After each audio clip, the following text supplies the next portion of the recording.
Welcome in Jhelum classes and Jhelum Trading Company. Myself Ashok Sharma from Jaipur. अभी अपन adjustment entries के बारे में देख रहे थे। तो एडजस्टमेंट एंट्री में नेक्स्ट है अक्रूड इनकम, यानी उपार्जित आय, यानी ऐसी इनकम जो अपन ने अर्निंग कर ली यानी अर्न कर ली बट रिसीव्ड नहीं हुई।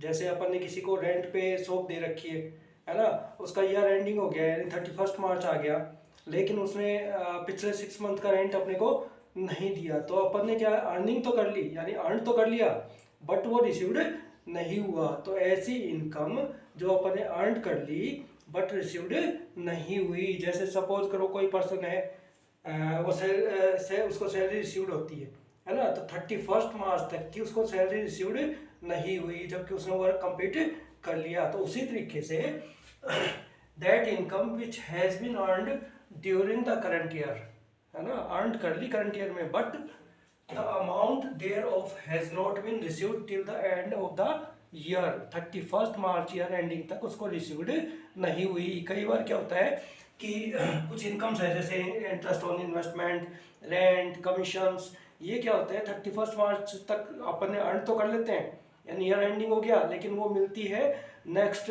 मंथ या नेक्स्ट फर्स्ट सेकंड तारीख को, है ना, अप्रैल को या उससे आगे।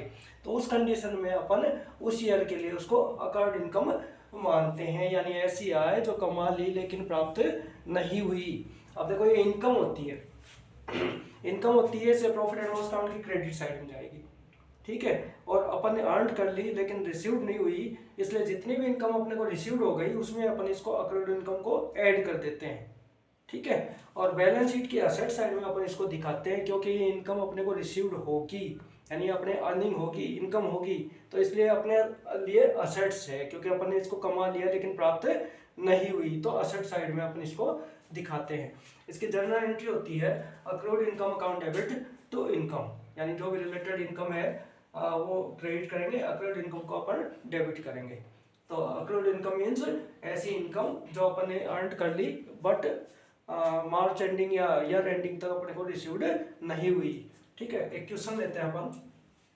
On July 1 2021 10% debentures of ₹1 lakh, 1 lakh रुपए के डिवेंचर थे, 10% उस पर इंटरेस्ट अपने को रिसीव्ड होता है।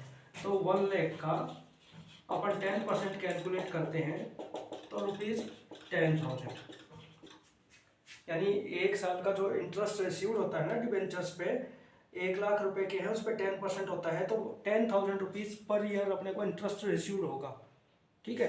अपन ने डिवेंचर्स कब बाई किए हैं? जुलाई 1 2021 को। अपना जो अकाउंटिंग ईयर अपन लें तो अकाउंटिंग ईयर देखो जुलाई 1 को है ना, तो अपना अकाउंटिंग ईयर स्टार्ट होता है 1 अप्रैल 2021, है ना, और ईयर एंडिंग है 31 मार्च 2022। अब अपन ने कब बाई किए इनको, कब खरीदे हैं? जुलाई 1 को, यानी 1 अप्रैल के बाद अपन ने जुलाई 1 को यहाँ से 1 जुलाई 2021 को अपन ने इसको परचेज किया।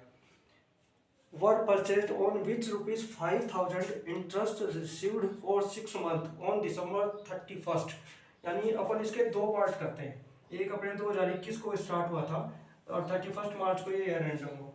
तो 1 जुलाई को अपन ने बाई किए थे और 31 दिसंबर तक अपन देखें तो इसके 6 मंथ होते हैं, तो 6 महीने का इंटरेस्ट तो अपने को 31 दिसंबर को मिल गया, जो यहाँ पे लिखा है ना इंटरेस्ट रिड्यूस फॉर 6 मंथ। तो 31 दिसंबर को 6 महीने का इंटरेस्ट अपने को रिसीव्ड हो गया 5,000 रुपीज।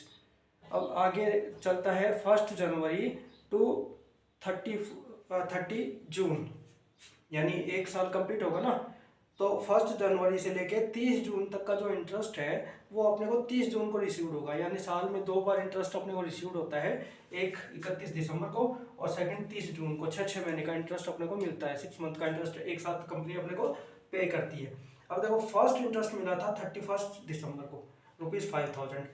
नेक्स्ट जो इंटरेस्ट रिसीव्ड होगा वो होगा 30 जून को, यानी 30 जून 2022 को। अपना ईयर एंडिंग हो जाता है 31 मार्च 2022 को।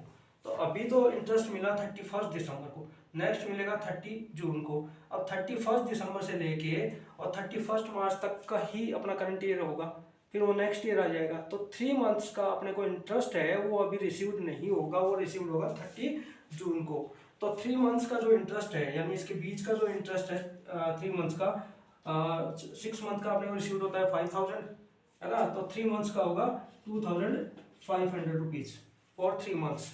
तो 31 जनवरी से लेके 31 मार्च तक का अपना जो ईयर है वो ईयर एंडिंग हो जाएगा 31 मार्च को। तो 31 मार्च तक का इंटरेस्ट है वो 30 जून को रिसीव्ड होगा।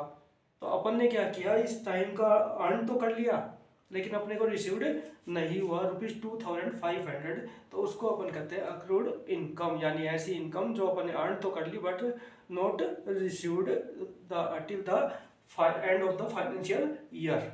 तो इसका एंट्री अपन करेंगे accrued interest account debit, accrued interest account debit to interest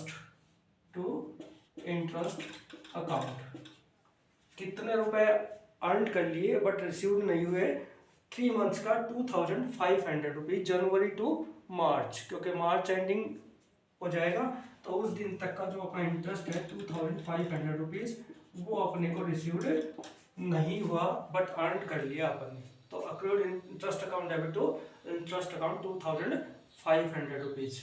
अब देखिए यहाँ पे इनकम बाय इनकम, यानी कितनी इनकम अपने को रिसीव होनी चाहिए थी, अपने को रिसीव होनी चाहिए हो गई ₹5000, ठीक है।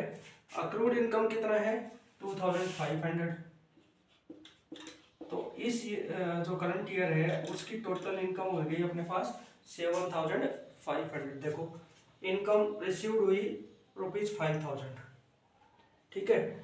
अक्रूड इनकम यानी 1 जनवरी टू 31 मार्च तक जो ईयर एंडिंग है उस तक अपन ने कमा ली लेकिन प्राप्त नहीं हुई 2500 रुपीज, तो अपन ने ऐड कर दिया अक्रूड इनकम। तो total income for the current year ₹7500, इसमें 5000 रिसीव्ड, 2500 अक्रूड इनकम। अब अक्रूड जो इंटरेस्ट है यहाँ पे अपन लिखेंगे इंटरेस्ट, इनकम की जगह उसका नाम लिख देंगे, ठीक है। यहाँ भी अपन कर देंगे इंटरेस्ट। अब अक्रूड इंटरेस्ट यहाँ लेंगे अपन इंटरेस्ट, कितना है 2500 रुपीज जो अपन ने अर्न कर लिया बट नॉट रिसीव्ड होगा। इस तरीके से अपन इसको एडजस्ट करेंगे।